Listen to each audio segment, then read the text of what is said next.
আরজিকর হাসপাতাল থেকে নিখোঁজ হয়ে গেলেন একজন রোগী। অভয়াকাণ্ডে 2 বছরের মাথায় ফের প্রশ্নের মুখে হাসপাতালের নিরাপত্তা। মেডিসিন বিভাগের 7 তলায় 22 নম্বর বেডে ভর্তি ছিলেন বরানগরের বাসিন্দা বিমল ঘোষ। হৃদযন্ত্রের সমস্যার কারণে তাকে বরানগর স্টেট জেনারেল হাসপাতাল থেকে রেফার করা হয় আরজিকর হাসপাতালে। পরিবার সূত্রে খবর, গত শুক্রবার সকাল থেকে নিখোঁজ এই রোগী।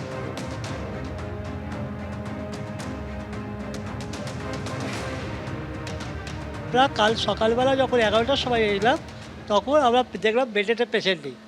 তখন আমরা জিজ্ঞেস করলাম ফার্স্টে ডাক্তাররা বললো সিস্টারদের জিজ্ঞেস করলো। সিস্টারটার কাছে আমরা 4 বার গেছি, ওরা বলছে ওরা এতে টেস্টিংয়ে পাঠানো হয়েছে। রাত্রি 10টার সময় আমাদের ফোন করে বলছে হসপিটাল থেকে যে আপনাদের পেশেন্টকে পাওয়া যাচ্ছে না, আপনাদের পেশেন্ট বেশি গেছে। কে এত সিকিউরিটি থাকার থেকেও আমাদের পেশেন্ট নিখোঁজ হয়ে গেল। এবার আমরা বুঝতে পারছি না, এখনও এখানে দালাল চক্রের বলে হচ্ছে কাজ করছে কেন। এইভাবে হাতে চ্যানেল নিয়ে একটা পেশেন্ট চলে যাচ্ছে, এটা আমরা এখনও পর্যন্ত বুঝতে পারছি। এখনও নজরদারির অভাব আছে। আমরা সুপারকে বললাম, সুপার উনি তখন মেডিসিন ওয়ার্ডে এসে বলছে ওই ঘরেতে কোনো সিসিটিভি নেই, ওর বাইরেও কোনো সিসিটিভি নেই। সিসিটিভি আছে নিচে, মানে এমার্জেন্সি গেটে ঢোকবার সময় তখন সিসিটিভি ওই গেটেই আছে। ওরা বলছে আমরা সিসিটিভি ফুটেজ দেখে আপনাকে বলছি। কোনো না সহযোগিতা পাইনি আমরা। স্বাস্থ্য ভবনে রাজ্য স্বাস্থ্য কমিশনের চেয়ারম্যান অবসরপ্রাপ্ত বিচারপতি বিশ্বজিৎ বসু।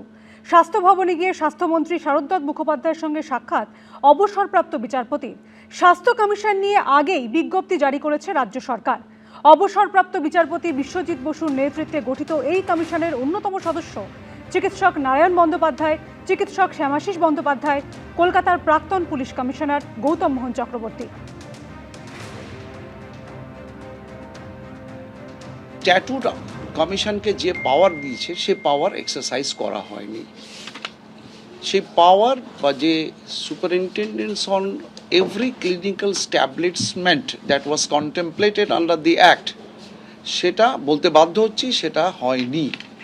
তার প্রথম কাজ আমরা চেষ্টা করব কমিশনের মেম্বাররা to reach out the people at large. সেটার পদ্ধতি কি হবে না হবে আমরা কথা বলবো, প্রয়োজনে ওনার হেল্প নেব একজন ডাক্তারবাবু হিসেবে, প্লাস ভারপ্রাপ্ত মন্ত্রী হিসেবে। এটা আমাদের প্রথম কাজ, to reach out to the people. তারা জানবে যে একটা ফোরাম আছে যেখানে আমরা হাসপাতালে চেঁচামেচি ভাঙচুর না করে সেই ফোরামে গিয়ে আমরা এই কথাগুলো বলতে পারি।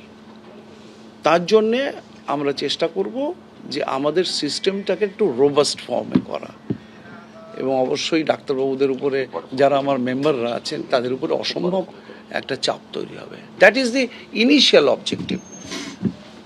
এটা আমাদের প্রাথমিক কাজ করা শুরু। এবিপি আনন্দ, এগিয়ে থাকে, এগিয়ে রাখে।